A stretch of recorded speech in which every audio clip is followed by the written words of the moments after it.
Mukesh ji, new Delhi से। राधे राधे। हरे कृष्णा प्रभु। प्रभु, हम medical device का बिजनेस करते हैं।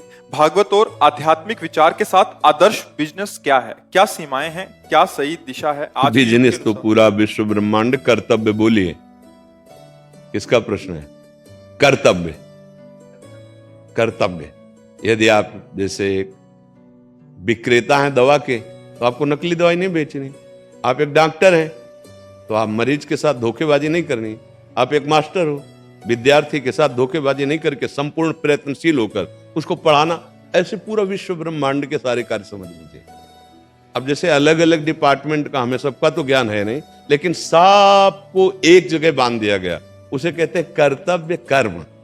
जैसे आप पिता हैं किसी के, पुत्र हैं किसी के, मित्र हैं किसी के, और समाज में आप कोई ना कोई सेवा लिए हुए हैं।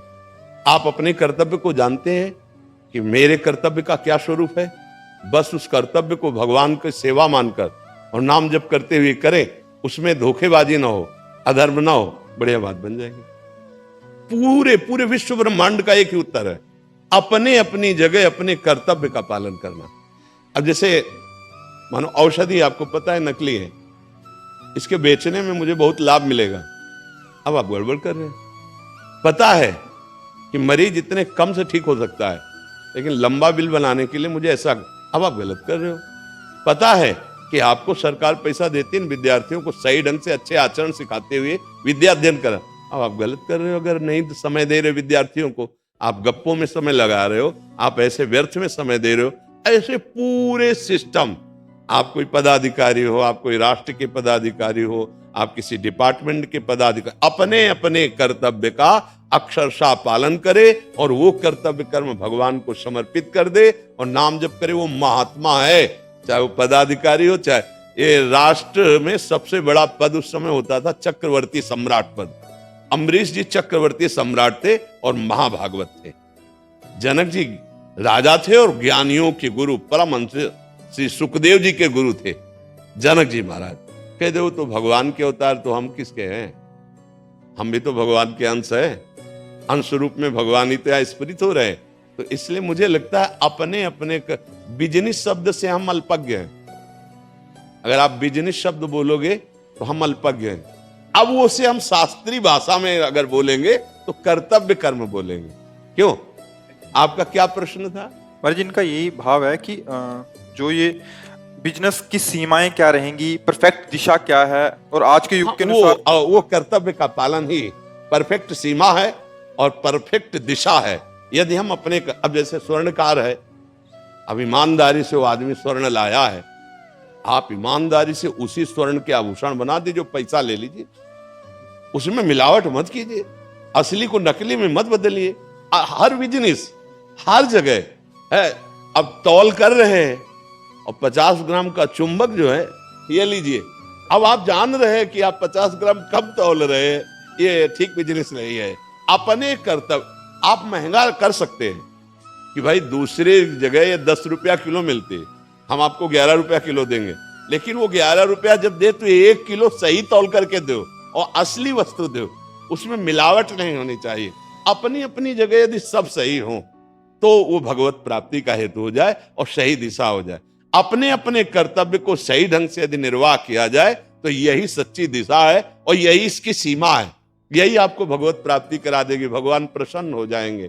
बहुत गलत हो रहा है।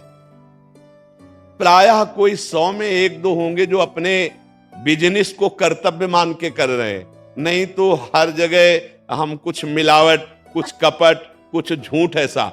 और वो हम अपने परिवार के लिए नहीं, वो चीज अपने परिवार को नहीं दे सकते, लेकिन उससे जो आया हुआ धन है वो उससे भी खतरनाक है।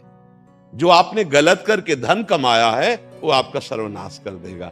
इसलिए हम सबसे प्रार्थना करते हैं कि तात्कालिक वर्तमान के लाभ को ना देखकर अपने और अपने परिवार के भविष्य के लाभ को देखो। अगर जो अधर्म आचरण करते हो तात्कालिक लाभ दिखाई देगा, लेकिन आप और आपके परिवार के भविष्य को चौपट कर देगा। और आज हमारी बुद्धियां थोड़ा सा विचलित हो रही कि जल्दी शॉर्ट कट से करोड़पति बनना नहीं, ऐसी खान पान की सामग्रियों में, ऐसे ही अपने अपने कर्तव्यों में। एक डॉक्टर हमारे यहाँ उसे भगवान मानते हैं, नहीं मानते कि डॉक्टर भगवान का स्वरूप है। अब मरीज ने अपने जीवन को आपको दे दिया, आप जो चाहे कर सकते। अगर आप उसके जीवन के साथ कपट करते हैं, उपहास करते हैं, आप कोई अनर्थ करते हैं, तो सबसे बड़ा डॉक्टर वो तुम्हारे साथ जब ऑपरेशन करेगा ना तो होश उड़ जाएंगे। नहीं, हाँ, गाड़ी में बैठे जा रहे हैं, बोले एक्सीडेंट हुआ, बोले इतनी नसें टूट गई कि डॉक्टर ही नहीं संभाल सकते। इसलिए अपने अपने कर्तव्य का यदि पालन किया जाए, जब डॉक्टर के पास हम जाते हैं तो एक अपना भगवान मानते हैं, लिखित कर देते हैं कि हमारी मृत्यु के दोषी आप नहीं होंगे। मतलब अपने प्राणों को समर्पित कर दिया। अब आपको जितना ज्ञान है, धन की तरफ प्रधानता न रख के उसके प्राणों की रक्षा की जाए, यही भगवान की प्राप्ति का हो जाएगा। ऐसा है। यदि हम ये गंदे नशा ना करें, गंदे आचरण ना करें, गंदा भोजन ना करें, उसी पैसे को बचाकर अपने परिवार की सेवा में, समाज की सेवा में लगाएं, तो हमारा परम मंगल हो जाए। जैसे शराब पीना है, मांस खाना है, पैसे के बल से पराई माताओं बहनों के साथ गंदा आचरण करना है, जुआ खेलना है, ये आपको कभी सुखी नहीं कर सकते। अगर आप हमारे पास आए, हमारी प्रार्थना माने, हाथ जोड़ के कह रहे हैं, तो आपका परम मंगल हो जाएगा। और ये बात जिनके कानों में पड़े वो अपने जीवन को सुधार लें। शराब पीने से आपका स्वास्थ्य खराब होता है, समाज में महत्व नष्ट होता है, और आपका परिवार, आपने 100-200 रुपए की शराब पी और उसी की सब्जी लेकर घर जाते, बच्चों के लिए थोड़ा मीठा ले जाते, बच्चों को दुलार करने वाली वस्तु, तो आप परिवार के प्रिय बन जाते। आप सोचते हैं जुआ में, हम आज तक कोई जुआ में अरब खरब पति बन के जीवन भर सुखी नहीं रहा। महाराज धर्मराज युधिष्ठिर जब जुआ खेले तो द्रौपदी जी को क्या आपने सभा में देखा, और 12 वर्ष का वनवास, 1 वर्ष का अज्ञातवास। महाराज नल को पूरे जीवन कष्ट भोगना पड़ा इसी जुआ ने। तो हमें लगता है जुआ न खेले, शराब न पिए, मांस न खाए, पराई माताओं बहनों की तरफ गंदी दृष्टि न करे, तो मनुष्य जीवन ये आनंद के लिए मिला है। धर्म पूर्वक कमाओ और आनंद पूर्वक जियो, और खूब राधा राधा कहो। क्या पैसा लगता है राधा राधा के लिए? महाराज जी, लीला में छोटे राम लक्ष्मण रखते हैं। अच्छा। हम आपको एक श्लोक सुनाना चाहते हैं। सुना। नमस्कार